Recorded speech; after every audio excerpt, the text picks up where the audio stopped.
अगर आपने अभी तक दलित दस्तक चैनल को सब्सक्राइब नहीं किया है तो सब्सक्राइब करें, लाइक करें और मेरा नाम फूलन देवी है, लोग बैंडेड क्वीन के नाम से जानते हैं। और हमें पता नहीं था कि इतना संघर्ष करने के बाद हम जिंदा रहेंगे और आज आप सबके बीच में भी पहुंचेंगे, इतना मान सम्मान भी हम पाएंगे, ये हमने कभी नहीं सोचा था। 4 साल हम जंगल में भटके। आपको पता होगा कि हमारे हिंदुस्तान में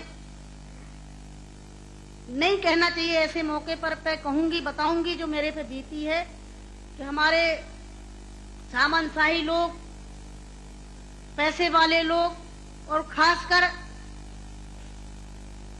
मैं जात का नाम लूंगी तो लोग कहेंगे दुबई में जाके जात पुकारी रहेगी। ऐसे ऊंची जाति के लोग जो जात पात को मानते हैं, हम जैसे गरीबों को, दलितों को, दबे कुचलों को, अल्पसंख्यकों को एकदम ये सोचते हैं जी कीड़े मकोड़े हैं, जी इंसान नहीं है। तो उन लोगों को मैंने बताया कि मैं इंसान हूं, अगर हमें तुम मारोगे तो हम भी चुप नहीं बैठेंगे, हम भी जवाब देंगे। और इसलिए मैंने कई दफे सोचा कि मैं आत्महत्या कर लूं, मर जाऊं, पर मैंने सोचा कि मरती तो हजारों लड़कियां रोज हैं। बताओ, हमें डाकू के नाम से जानते हैं लोग, डाकू, फूलन देवी डाकू। बताओ, मेरे 4 हाथ पैर हैं। कहते चम्मिल घाटी की है, चम्मिल घाटी की, चम्मिल घाटी मेरी माँ बाप है। अरे मैं माँ बाप से पैदा हुई हूँ, मेरा कसूर यही है कि मैं झोपड़ी में पैदा हुई, गरीब परिवार में पैदा हुई, दबी कुचली समाज में पैदा हुई, तो हमें जीने का अधिकार है नहीं। मेरे भाई और बहनों, मैंने कोई बुरा काम नहीं किया। मैं तो वहां भी मंच पे बोलती हूँ, अब्बू भाई के साथ में तो कई सभाएं हुई हैं, बहुत बड़ी बड़ी सभाएं हुई हैं, कि मैंने कोई बुरा नहीं किया है।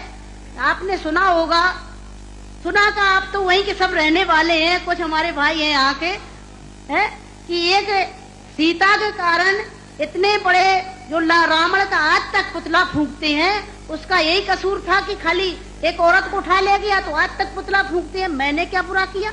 मेरे साथ भी ऐसे रावणों ने अत्याचार किया, मैंने उन रावणों को जवाब दिया। फूलन देवी वो डाकू है, डाकू है।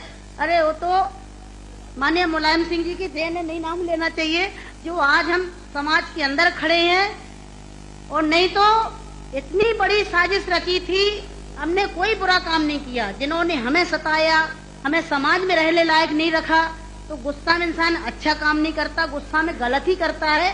और जो कुछ भी हुआ अच्छा और बुरा सबक सिखाने के लिए कि हम जैसी बहन बेटियों के साथ अन्याय अत्याचार करोगे तो कोई भी महिला घर से बाहर न करके और अपने अधिकारों की लड़ाई लड़ने के लिए मैदान में खड़ी हो जाएगी। तो मेरे भाई और बहनों, हमें तो डाकू घोषित कर दिया। जब मैं चुनाव लड़ने जाती हूँ तो सब एक ही भाषण रहते हैं, किसी के और कोई भाषण नहीं रहती है। बताओ, मैं डाकू दिखाई देती हूँ? क्या होता है डाकू?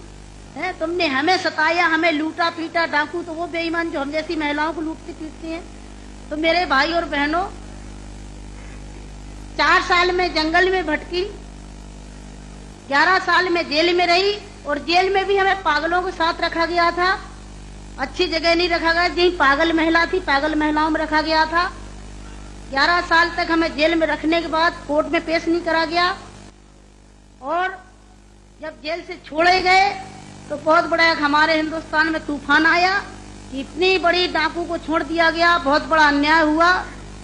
बस आप सबका प्यार था, आशीर्वाद था, कुछ ऊपर वाले की भी दुआ थी, जो आज आप सबके बीच में